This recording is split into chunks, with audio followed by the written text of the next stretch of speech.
Alright, what's up everybody, it's Elation here and I'm bringing you another video on my low budget second channel. Yesterday I asked you guys on Instagram to ask me your quick tip production questions and I'll answer and feature them in a video on my second channel. If you want to be featured in the next video, make sure to follow my Insta at elation.music. So without further ado, let's get into it. Our first question comes from Chris Zhang 5 asking, how would I make the vocals stand out in a mix without making the instruments too quiet? That's a good question and I actually get asked that quite a lot on my main channel. My first tip would be don't sidechain vocals. It just never sounds good and it makes the vocals seem drowned out. Secondly, I made a little mini project with some sounds in it to try and replicate some issues that you might be having in your track, so let's give it a listen and see if we can point out any issues. If I was to tell you that I would never leave your side, then maybe you'd say me and we could live in paradise. If I was to... First thing I wanted to point out was, if you're using a vocal stem from something like my acapella pack, link in the description, or a remix competition, then generally you won't have to do too much to the vocals. However, if you're using your own self-recorded vocals, then if you haven't already, you might want to consider recording harmonies and backup dubs. When recording dubs, it's a good rule of thumb to cut out many of the lows as well as putting on a harsh de-esser. Next step would be to fill out the stereo space by taking two of your dubs and panning each of them slightly to the left and right respectively. Don't just duplicate one dub, actually record it twice. This would make your recording go from a completely mono sound, like this, if I was to tell you that I would never leave, to having much more stereo space, like this.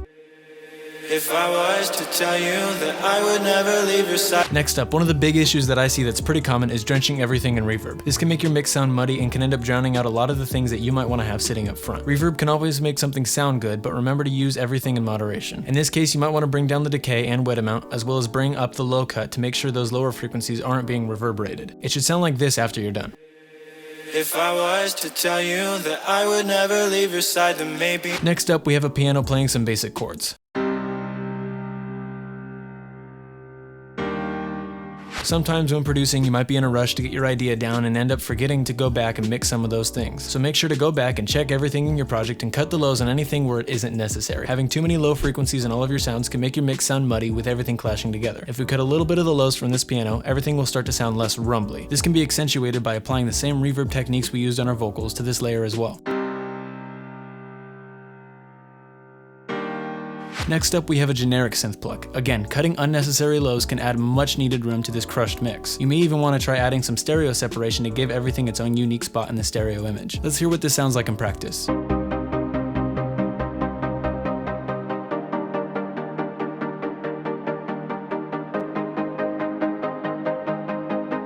Apply the same EQing, reverb, and stereo width tricks to your other mid-range or high-end layers. After applying all of these steps, I hope this helped you with your problems. Now let's hear the before and after. If I was to tell you that I would never leave your side, then maybe you'd say me and we could live in paradise. If I was to tell you that I would never leave your side, then maybe you'd say me and we could live in paradise. If I was to tell you... Our next question comes from RagHaveMusic14 asking, when I export my track, the whole track is distorted like someone put distortion on the master channel. That sucks, bro. I can't help you there. I'm kidding. There could be multiple reasons for this. The first thing could be just an issue with gain staging. If everything in your mix is running a little hot, you might have a master that's clipping. When you export this, anything above 0 decibels will be cut and your mix will sound very distorted. Try bringing everything down in your mixer channel by the same amount before it gets routed to your master channel. And remember, don't just bring down the master channel. Another reason could be because of overcompression. If on your master channel you have a mastering plugin like Ozone and your compression threshold is too low, then you could be experiencing something called overcompression. Just bring this threshold back closer to 0 decibels and you should see less distortion. Hope this helps. Next question is from Pumpkin Juice asking, what VSTs do you recommend and how do you get your bass right? First up, I'm not one for lavish plugins. You'll usually find in a lot of my projects that I'm just using stock plugins like Parametric EQ2 or Fruity Reverb 1. For generators, I like using Serum, Silent, and Nexus. Those are pretty much my go-tos. Our next question comes from Corey Lewis Music asking, tips on writing melodies? This is one that I see people struggling with a lot. A lot of new producers who aren't well versed in music theory have melodies that are usually all over the place, sometimes out of key, that aren't very memorable. A quick way to write a melody that just sounds better is by having a set rhythm in each count. For example, in this case, I started with a simple chord progression and added a 1-bar melody with a basic rhythm. This will be our starting point. Next, duplicate that exact melody over to the second bar and make a very small variation to it. Don't go over the top. Next, duplicate your 2-bar loop and turn it into a 4-bar melody.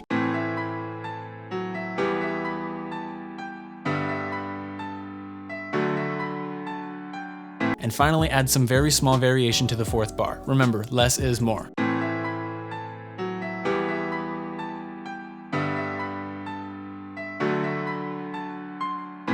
Now you should start to have a main melody that you can play throughout your track. Next question comes from Frank F, but it's private, asking, how do you find your own unique sound? This is honestly a really subjective question that only you can answer for yourself. However, I can try and give some tips. One great way that I found is by taking multiple kinds of music that I like to listen to and trying to combine them into something that I can make my own. For example, one of my favorite genres is rock, really anything punk or classic. And I also love future bass. So sometimes what I like to do is take heavy guitar bass lines and acoustic snares and toms and mix them with future bass saws and other electronic elements. When I'm done, I feel like I've made something that's unique to what my tastes are. Just be yourself. Next question is from, oh boy, Squirfy.neat asking, in the Future Pop video for the lead, did you hum it or use a vocal?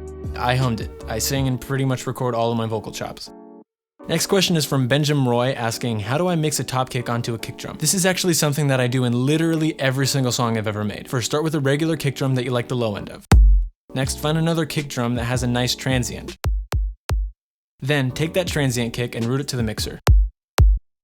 Add a high pass EQ, and start to take out the lower frequencies of the kick. Next, add a transient shaper, like Bittersweet, and make the kick a little sharper. Then take the low kick and start to bring down some of the upper mids and highs that might clash with your top kick.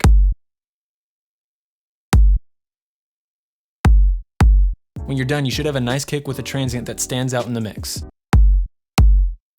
Next question is from Anthony asking, how do you get a better workflow and how do you start off a track? Shameless plug alert, one great way to start off a track is by using an acapella like the ones from my acapella pack. Link in the description. All you gotta do is just drag and drop an acapella onto the track. In this case, I'm using a vocal from my good friend Christian Gates. Next, just make sure the tempo matches and the vocal is lined up right. Then start finding chords that work with the acapella and let the ideas flow from there. I'm taking you to Malibu tonight. Hop in, baby, we can take a ride. Give you what you dream of. With me inside, you lose control. It's not what it seems on the low, baby. One thing you can also do is import a track that you really like and analyze its structure and start building your track around its structure. Just remember to be original. Hey there. Mark Benjamin asks, what's your goal for 2020? I have a couple smaller goals like releasing 2 4 to 5 song EPs, as well as a few singles here and there. But my main goal for 2020 is to hit 100K subscribers and get that shiny YouTube plaque. I'm about 65K away, so go tell everyone you know to subscribe to my main channel. The last question comes from my friend Christian Gates on Snapchat, asking how to make vocal reverse fade-ins. This process can make your vocal sound really dope, but it also gets tedious after a while. First, start with whatever vocal you have. In this case, I'm going to be using my beautiful rendition of Post Malone's opera concert circa 1385. Next, duplicate that vocal, solo it, and trim just the very beginning of it. Next, for simplicity, just add a huge reverb along with a long decay on the master channel. Open Edison and record it. Then select just the tail of the recording and export it. Make sure to normalize this sample and reverse it, as well as change the bleeding mode to generic so there aren't any pops. Then just line it up to your main vocal, turn down the volume, and make sure to remove the reverb off of the master channel. You should have a finished vocal reverse. Ooh, yeah! Thank you guys for coming to my TED Talk. If you want to be featured in the next video, make sure to follow me on Instagram at elation.music, and I'll see you on the flip side. Cheers.